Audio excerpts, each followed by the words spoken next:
This is Ira Gorlick. And in the next series of lectures, I'm going to provide a high-level view of net neutrality. In the class, we'll go into much more detail of all these things. This is just a high-level view so you get an idea of what net neutrality is and how it applies to what we're talking about. So I've broken it into three different sections. The first section, in terms of defining what net neutrality is, I want to talk about the political overview of net neutrality. And so the political question is, should the government use statutory prohibitions to force internet service providers or network providers, and by the way, I use internet service providers and network providers a little bit differently, to act in a way that the government wants them to act? That is the political question. In essence, and this is why I have my class the way it is what is the proper role of government in the 21st century? And when I say the 21st century, the internet is a 21st century problem. The founding fathers didn't have to deal with the internet. We do. It has very unique situations, and therefore we need to understand, does the role of government play a role in these 21st century problems? I see the net neutrality debate as being two wars simultaneously, a micro war and a macro war. The micro war is putting ISPs under Title II of the 1934 Act.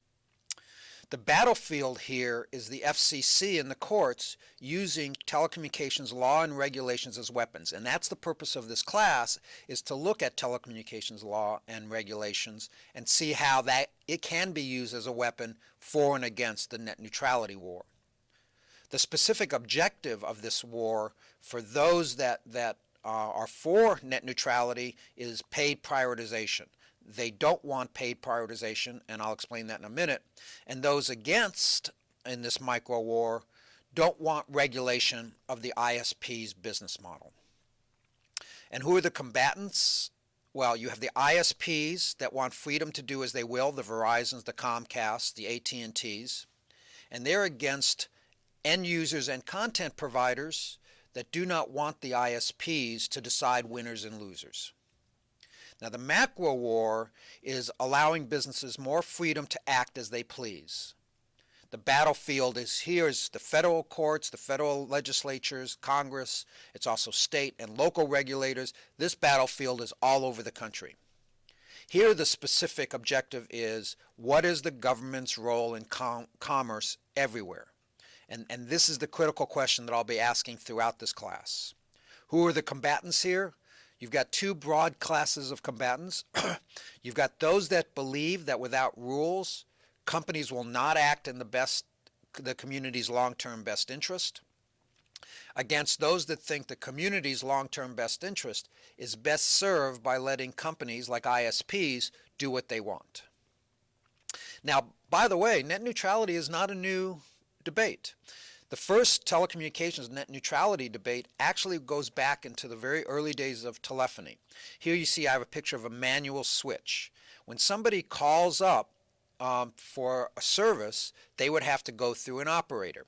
And there existed, and I'm going to forward here for a second, Stroger, a guy named Stroger, felt that in the manual switch environment, that the operator was a relative of a competitor of his, and he felt that the phone operator was funneling business away from him. In essence, he was asking for neutrality. He was saying, well, wait a minute, you shouldn't be funneling business to somebody else. You shouldn't be favoring one business. You're the telecommunications company. You should be neutral. So he invented an automatic switch, and in essence made this a net neutrality debate. And this is in the early part of telecommunications, in the early part of the 20th century. So what is net neutrality? I consider it a marketing name created to represent the idea that ISPs should be neutral and not take sides favoring one set of bits over another set of bits that flow through their network. In essence, net neutrality is about making the ISPs like Switzerland. They want them neutral. They don't want them taking sides. Going back to Stroger and the manual switch, we don't want the ISPs to decide winners and losers. Well, at least some people don't want that. There are four key elements in the net neutrality debate. Blocking, and that is if a customer requests access to a website and the content is legal, the ISP should not block them from doing that. Throttling, the ISP should not intentionally slow down some content. Transparency, the ISP needs to publish how they are routing packets so the marketplace can evaluate if the routing is appropriate. And finally, the biggest controversial point is called paid prioritization, where the ISPs want to charge content providers more money to put their synchronous packets in a fast lane. And this to me is the real key aspect of net neutrality and what we'll be spending the most time. Now notice in these four key elements there's a lot of technical terms, and in this class I'm going to go over in detail what all these technical terms are so that when you can evaluate the net neutrality proposals you'll have some background to do that. I'm going to introduce another term here that's important. It's called traffic shaping. Traffic shaping, which is also known as packet shaping, is the practice of managing data flow within the network to assure a certain level of performance, quality of service, that's going to be an important term going forward, QoS, and or return on investment. This practice involves delaying the flow of packets that have been designated as less important or less desired than those of prioritized traffic streams. And again, this is important. There's some technical aspects which I'll get into in the next lecture on the technical background. So what is the White House solution? The White House has made a proposal. You can find it there. I also have it as the reference, and I have it on my website. They don't want blocking. They don't want throttling. They want increased transparency. They want no paid prioritization. And in order to make this happen, they need to treat the internet as a regulated utility. They need to put it under Title II. In other words, the courts found in a previous proposal by the FCC that the FCC doesn't have the power to make the ISPs do anything unless they are considered a regulated utility. Now, the conservative solution is no changes to current regulatory framework. Ultimately, the conservatives want to get rid of regulators altogether, particularly the FCC. They want to let ISPs do what they do best, and that's make money. So who are the top generals in this battle? Well, on one side, you've got Thomas Haslett. He's against net neutrality.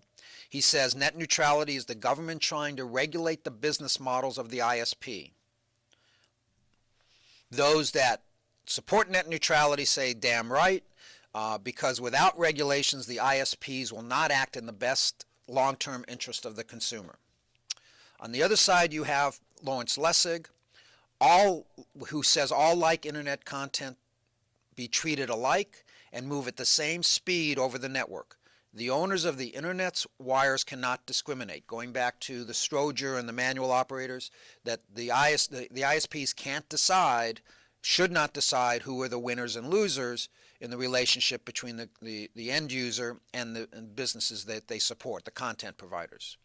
Of course, net neutrality opponents, people like Thomas Haslett, well, they just have a common sense. They say this is a huge mistake. What has the government ever done right? And they often quote Obamacare and any number of examples to show what has the government ever done right. And in fact, Thomas Haslett says the government has no idea what the optimum business model is. And I absolutely agree with Thomas Haslett here. And we're going to go into a lot of discussion in this, and we've got economics in this class about telecommunications and a number of other things that there's a number of F.A. Hayek, and there's a lot of people that I'm going to call in to talk about this subject, but it's a very important subject. So let me summarize the debate in this way. The outcome of the debate determines who has the power to shape the market. Internet application providers, people like Google and Yahoo, have worried that they might face higher prices or degraded service in the absence of network neutrality. The focus of the debate is whether content providers and end users can and or should be protected from the abuse of the market power of the ISPs. Summarizing then, the way I see it, is the network neutrality debate centers on the private and social incentives for traffic shaping and the impact of the supposed market power involved. The next lecture is going to be on the technical overview of net neutrality.